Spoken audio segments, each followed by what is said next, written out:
Ажырасқан кезде бала кіммен қалады? 3 жасқа дейін бала анасымен қалады. Баланың кімге бауыр басып қалғаны анықталады. Баланың интерестері болу керек, түсіндіңіз ғой?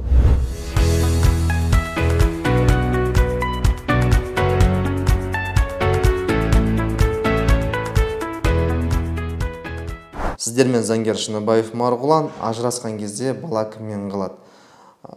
Жалпы ауыр тақырып, бірақ ауыр болса да оны талқылау керек. Қазіргі біздің өмірімізде болып жатқан жағдай, иә? Неке және отбасы туралы кодексі бойынша 3 жасқа дейін бала анасымен қалады. Не үшін? Өйткені бала емізулі. Балаға қарайтын адам керек. 3 жасқа дейін жаңағы неке және отбасы туралы кодексіне сәйкес бала анасына қалады деп айтылып болған. 3 жастан кейін, яғни ол жерде қарайды. Сотқа ерлі-зайыптылардың біреу арыз жазуы мүмкін. Бала менімен тұрсын. Бірақ оған негіз керек. Бірінші негізде, мысалға, оның айлығы болу керек. Ол кісінің үйі болу керек.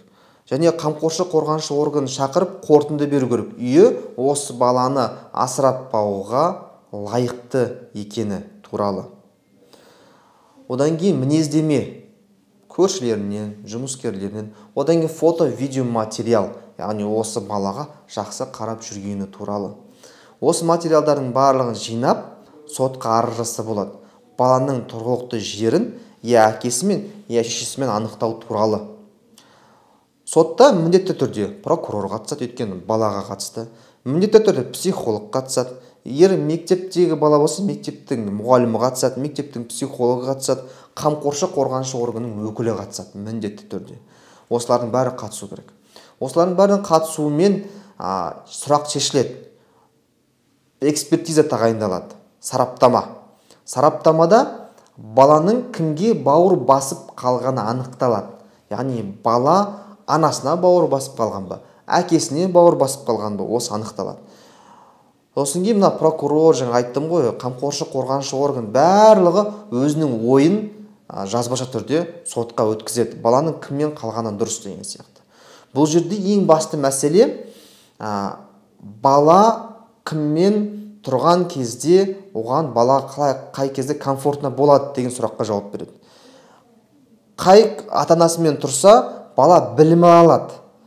Баланың интерестері болу керек, түсіндіңіз ғой? Баланың жаңағындай жағдайын жасай алатындай, балаға материалдық, моральдық жаңағындай көмек бере алатындай, тәрбие бере алатындай, балаға қай отбасында жақсы болады, я әкесінде, я шешесінде. Осы сұраққа жауап беру керек болады. Осы сұраққа жауап беріп, дәлелдердің бәрі жиналса, психолог айтса, мысалға бауыр басып қалу я әкесіне, я шешесіне деп айтылса, осы барлық дәлелдемелерді жинай отырып, сот шешімін шығарады. Әкесіне қалдыру баланы, я анасына қалдыру баланы.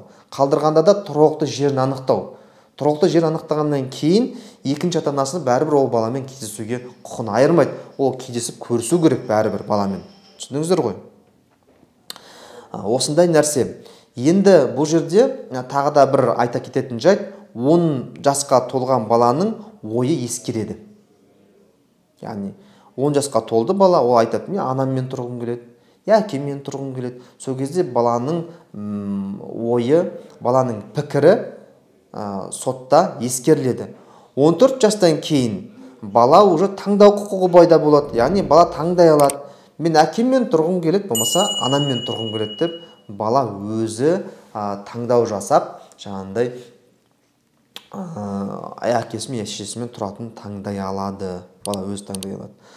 Сондықтан осындай балаға қатысты мәселелер болса, онда сотқа дейін шешіңіздер.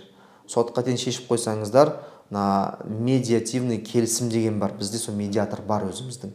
Сөйтіп сіздің араңызға келісімге, бітімге келістіріп бере аламыз.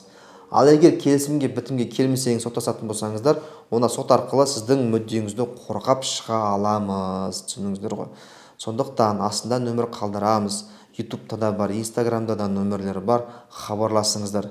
Көмектесіп, қолдан келгенше жаңағы көмектесіп жібереміз. Сіздермен болған Заңгер Шыныбаев Марғұлан. Подписка, лайк, түсінбеген болсаңыздар астына сұрақ қойыңыздар.